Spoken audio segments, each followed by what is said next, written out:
For a long time, I stopped believing she would ever come back.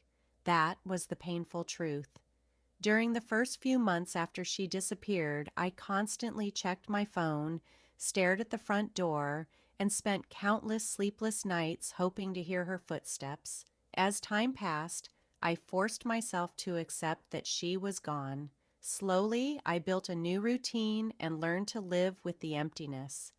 The pain never disappeared, but I no longer left the door unlocked, waiting for someone who never came.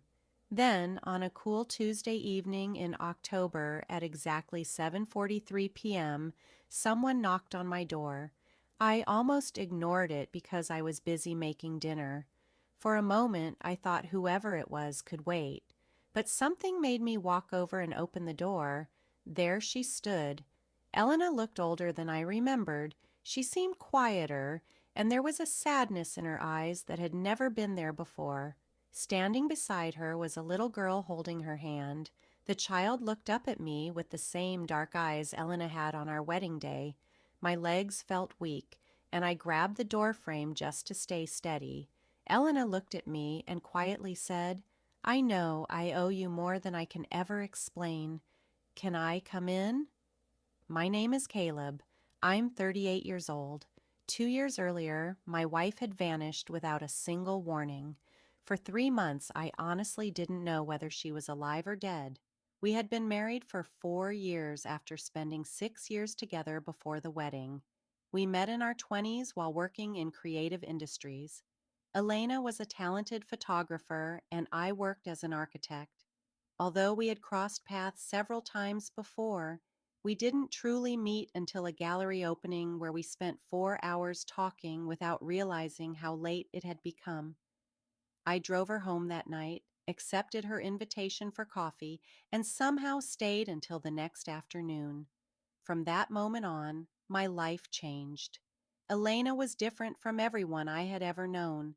She was quiet around other people, but full of life when we were alone. She noticed beauty in ordinary places and made me see the world through completely different eyes. Loving her felt natural, and being loved by her made me feel understood in a way I had never experienced before. Our marriage wasn't perfect, but it was real. Elena struggled with anxiety and often pulled away when life became overwhelming. I learned when to give her space and when she needed someone close. I truly believed we could face anything together. I was completely unprepared for the day she disappeared. There was no goodbye, no note, no phone call, no text message. I came home from work one Wednesday evening and immediately noticed her coat was missing. Her keys were gone, too. When I walked into our bedroom, half of her wardrobe was empty. She had packed carefully and left without saying a word. Within 48 hours, I reported her missing. The police investigated, but everything suggested she had left by choice. There were no signs of violence or foul play. They gently reminded me that adults had the legal right to disappear if they wanted. Without evidence that she was in danger, there was very little they could do. Her family was just as confused as I was. Her mother called me every week for 6 months, hoping one of us would hear something. Her sister even flew from Portland to help search for 2 weeks. We contacted friends, old coworkers, and anyone who might know where Elena had gone. One friend admitted Elena had become unusually quiet during the weeks before she vanished. Another said she seemed frightened but refused to explain why. That single word, scared, stayed with me. It stopped me from being consumed by anger because deep down, I feared something terrible had happened that I simply hadn't noticed. A year later, a lawyer explained that I could begin the legal process of declaring Elena officially absent. Eventually, I could file for divorce if I wanted to, but I couldn't do it. I wasn't ready to close a chapter when I still had no idea how it had ended. Instead, I focused on rebuilding myself. I buried myself in work, started running every morning, and began therapy. My therapist helped me understand that grieving someone who was still alive was one of the hardest forms of loss a person could experience.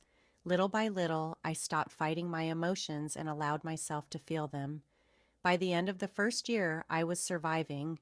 By the end of the second year, I was finally living again.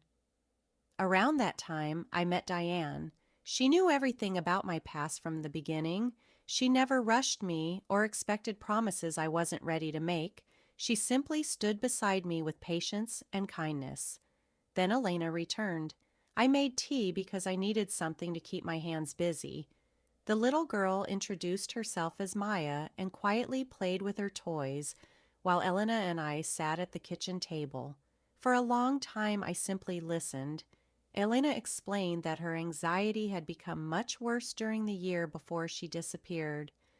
After 2 years of treatment, she finally understood she had been going through a severe mental health crisis. In her confused state, she genuinely believed she was ruining my life and convinced herself that leaving me was the kindest thing she could do.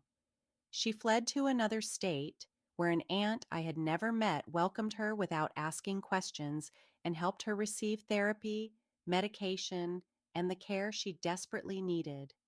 Slowly, over the next 2 years, Elena found her way back to herself. Then she discovered she was pregnant. Elena lowered her eyes before continuing. During the time she had been away, she had briefly been in a relationship with another man. It ended long before Maya was born. He knew he was the father, but chose not to be part of the child's life. Since then, Elena had been raising Maya alone with the support of her aunt. She looked at me with tears in her eyes and quietly explained that she had not returned to ask for another chance. She was not hoping to rebuild what we had lost or expecting me to forgive everything. She came back because she owed me the truth. For 2 years, she had worked hard to become healthy enough to face me and finally say the words she could never say before. "I'm sorry," she whispered. "I was sick. I made choices that caused you unbearable pain, and at the time, I couldn't even understand why I was making them. Now I do." She slowly placed an envelope on the table.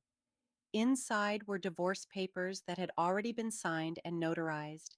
She had prepared everything before coming because she believed giving me a proper ending was the least she could do.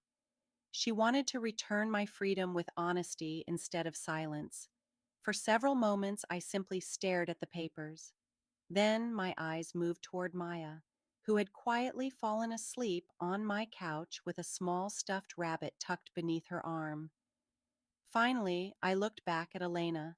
The first thing I told her was that I was grateful she was alive. I admitted that the hardest part had never been her leaving. It had been not knowing. Every day for 2 years, I had wondered whether she was safe, whether she was suffering, or whether she had even survived. That endless silence had hurt more than anything else. Before I finished speaking, tears were already running down her face. Then I told her something else. During those 2 years, I had slowly rebuilt my life. I had met someone named Diane, a woman who knew my entire story and still chose to stand beside me with patience and kindness. I couldn't erase 2 years of heartbreak and pretend nothing had changed. Too much had happened. We were no longer the same people we had once been.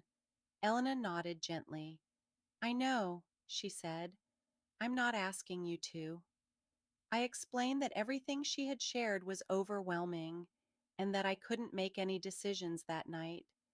I needed time to process the truth after living with unanswered questions for so long. She understood without arguing. Carefully, she picked up the sleeping Maya without waking her, gathered their belongings, and walked toward the front door. Just before leaving, she turned around and looked at me the way she had years earlier, as if she wanted to remember every detail one last time. Then she quietly said, "You were never the problem, Caleb. You were the one good thing I never stopped believing in." With those words, she walked away. 3 weeks later, I signed the divorce papers. It wasn't an easy decision, but it was the right one. Our marriage had already ended long before that evening. Signing the documents didn't erase the love we once shared, but it allowed both of us to move forward honestly. Since then, Elena and I have exchanged a few respectful messages. Nothing more, She's doing well, and Maya is growing into a happy, healthy little girl who apparently loves dogs more than anything else. Knowing they are safe brings me a peace I didn't think I would ever feel again. Diane and I are still together. Looking back now, I realize Elena didn't return to ask for a. Her explanation couldn't erase the heartbreak or the lonely nights I spent wondering where she was. It couldn't undo the damage, but it changed the weight I had been carrying.